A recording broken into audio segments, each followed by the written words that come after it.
ऐसा होता है एग्ज़ाम में कि मान लीजिए 100 नंबर का जैसे है एग्ज़ाम, इनमें से आप 70 से 80 बना सकते हैं, अप्रोक्स 70 से 80 आप बना सकते हैं।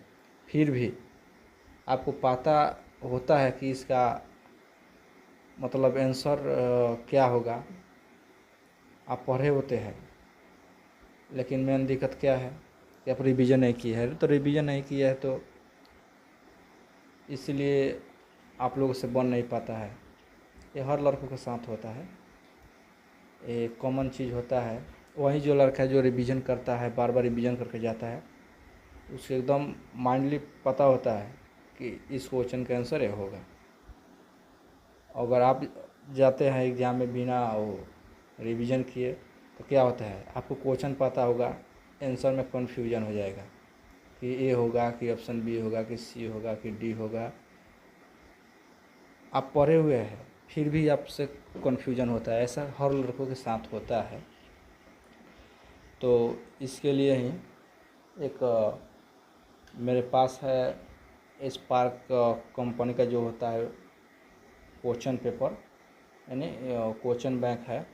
तो मैं सोच रहा हूँ कि आप लोगों के बीच लाएं, क्योंकि सबसे ज़्यादा क्वेश्चन बैंक का ही रोल रहता है।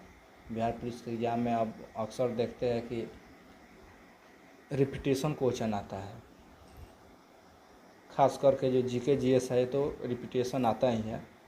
और मैथ का मतलब मैथ का वो कॉन्सेप्ट वही रहता है, सिर्फ उसका भाषा बदल के आता है। जैसे मान लीजिए कि प्रतिशत में है तो 25% की जगह 50% कर देगा, इसे करके आता है। लेकिन वो टाइप जो होता है टाइप सेम रहता है। इसीलिए मान लीजिए कि जीके जीएस तो मेरे हिसाब से रिपीटेशन ही अधिक आता है। और हाँ, ये जो इसका कॉन्सेप्ट पता चलेगा जिसको, वही कर पाएगा इसका क्वेश्चन आंसर। इसलिए कि इसका जो एनसीईआरटी बेस होता है ना, जो एनसीईआरटी पढ़ा हुआ होता है, वो एनसीईआरटी जिसका मजबूत पकड़ होती है उसका ज़्यादा सही होता है।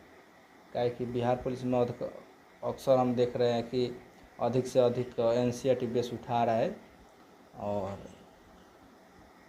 लगभग सब एग्ज़ाम में ही उठा रहा है। तो इसलिए आप लोगों के बीच में सोचा हूँ कि मैं सेट लाया हूँ, एक रोज़ एक एक सेट उसमें करा दूँ आप लोगों के लिए।